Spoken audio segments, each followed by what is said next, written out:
Probably the best way to really find out who you are and how you want to be is a nice little mix of contrasting experience with insight from a source of honest wisdom. I was watching this segment from Abraham Hicks about how, like, being rude is not who you really are. It's not in alignment with your higher self. It's you swimming upstream in incongruency with who you are, which is obviously why it feels negative and not great. But it came to me at an interesting time because last night I was at work like all day long. I was there from pretty much 8 a.m. till 9 p.m. just doing a double. Tired, of course, but it was crazy busy right at the end because the Broncos won. Everyone's going out to eat. Everyone wants to eat at the end of the day after their game, So it was busy. And that's all right, I'm used to that. But there was this one moment where it's like right at the end, these people coming in all like, we had a party come in 15 minutes to close. Another group of people came in. What was it? It was like 9 minutes before we have to close. And they're like, oh yeah, we're gonna be real quick. And then I had another guy who's literally goes and gets himself a takeout order 4 minutes till we close, and he doesn't even tip me. So there's all these perfect excuses. That's what they are, is excuses to be rude or angry or irritable. And I was low key, and something that was great for me is, I wasn't doing it as much as I used to, but that's besides the point. But it was a nice contrasting experience because I've been going through this journey on my own of just wanting to be unconditionally happy and me and not let these external circumstances dictate my well-being and how I want to be. It's like, sure, these are valid reasons to be upset. You're trying to go home, you're tired, you're exhausted. You could have gone home earlier, but now there's all this going on and now you get to stay longer, like, sure, valid reasons. But not a good reason. It's valid and it makes sense, but it's not like a good reason, because there's no good reason ever for you to just basically be in an unpreferred state, to be not who you really are. Like, if you really break it down and verbalize and articulate it, it sounds so stupid because you're just like, I'm not going to be myself. I'm not going to be who I really want to be, which is a person of joy, happiness, contentment, satisfaction, openness, social ability. I'm not going to be that because this person isn't doing what I want them to do. They're not behaving how I expect them to behave.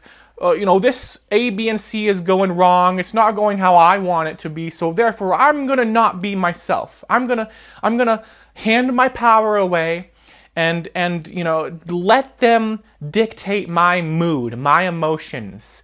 Only when everything's in its place and the way I want it to be is when I'm going to let myself be me and happy and joyful and respectable and nice. And when you say it like that, it sounds so stupid. It sounds so needy and like codependent and weak, honestly.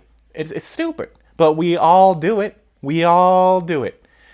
I think it's just because, you kind of get lost in the sense of lack of control, and there's this like sense of protection and like have to putting out this energy of, I don't know, aggression or whatever or something, like you feel you need to protect yourself. That's a whole nother tangent that I'm not going to get into.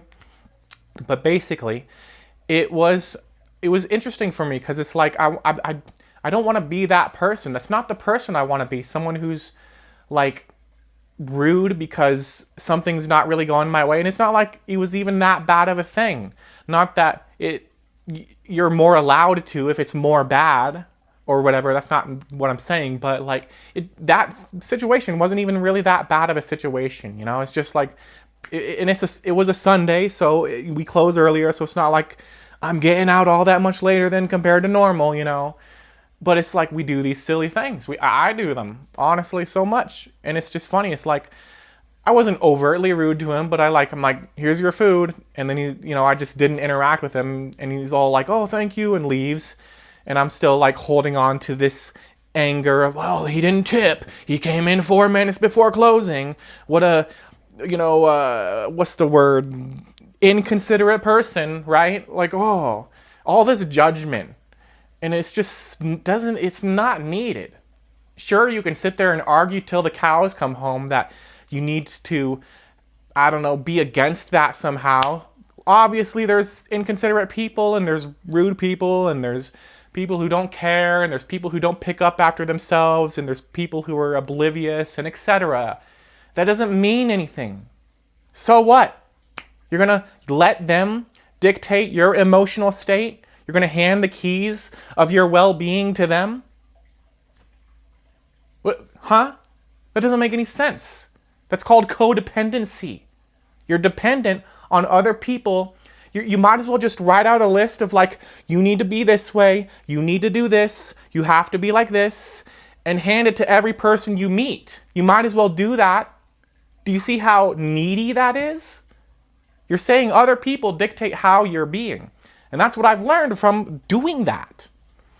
So, seeing that segment, that Abraham Hicks, where she's talking about, being rude is not who you are. It's because your higher self, your inner being, is offering constant positivity and appreciation and love, which does not mean condoning negative behaviors, negative actions. It does not mean that. What it means is that we recognize the root of why people do these things, and also realizing that people are operating from the level that they're at. They're doing the best with the tools that they have, the mental and emotional tools. They're doing their best. So it's like, with a child who's learning and they make a mistake, you're not going to just be holding them to the same standards as someone who is well-versed and well-educated and mature. So that also applies to adult people who don't have that as well. Because just because they're an adult does not mean that emotionally and mentally that they're mature and well-educated and have the proper tool set to be that. Sometimes people in adult bodies are just like children, not in a hierarchical value judgment way, they just haven't had the opportunity to know how to be polite or respectful or whatever have you. So treat it in the same way. Don't be like, oh, I expect you to be what I want you to be. No, they're doing the best with where they're at right now, and that's it. So I don't need to get angry at them. To do so is to get angry at people for more than just a few seconds of recognizing behavior that you don't like. After that, those few seconds, it's you creating a story, a narrative judgment, and it's you essentially judging an aspect of yourself that you don't really want to look at or admit that, that is within you too.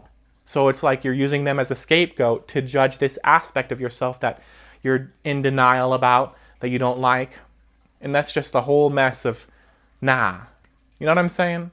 So, not that I expect myself to ever be perfect or expect anyone else to be perfect, any of you, but that's the person I want to be, is someone who is joyful no matter what, who is grateful and nice and thankful and present and loving and positive no matter what. Not that I'm expecting perfection always, but that's what I wish to.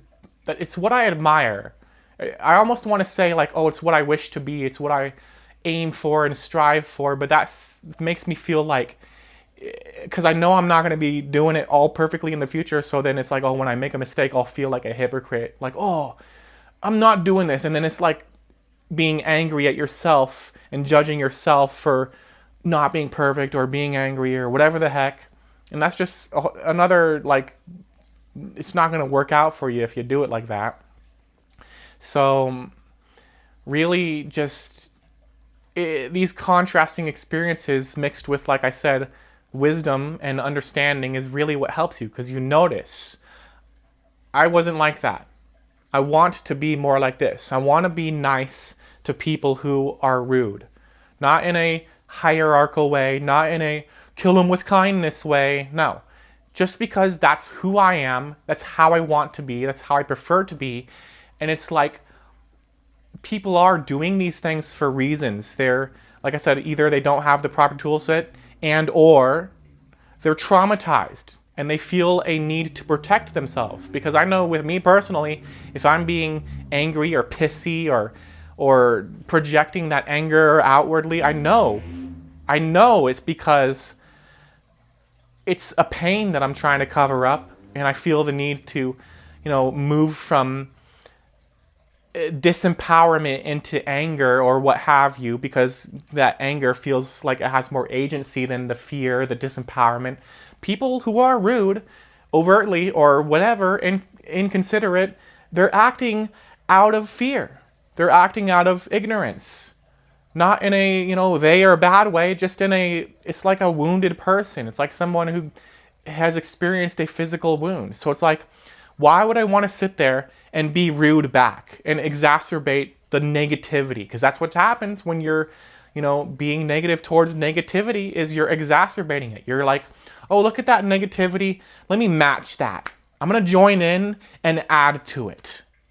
When you judge people, when you're like, that person was being so this and that, and look at, and naughty, you're bad. It's like, sure, the behavior's bad, but we all know it is. Don't need to point it out. Who cares? So what? Let it go. Don't need to articulate it. Don't need to find someone to complain with and to be like, they were behaving improperly.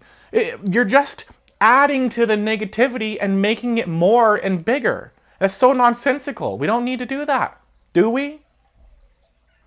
It doesn't need to be that way. I want to be someone who is a beacon of positivity. I want to be someone who gives someone who's acting like that, who's rude, who's in pain, an opportunity to sit back and be like, wow, this person was nice to me. And then it lets them open up and it lets them maybe make a different decision. That's the kind of energy that transforms and that brings in the new age of positivity and great things for our future as humanity, is to be yourself no matter what. And that yourself is you being happy and joyful and loving and all that jazz, regardless of what's going on. Because that's how you really transmute negative energy, is bringing in unconditional either neutrality or positivity. That's how you do it. But yeah, that's all I have for now. So as always, thank you so much for watching.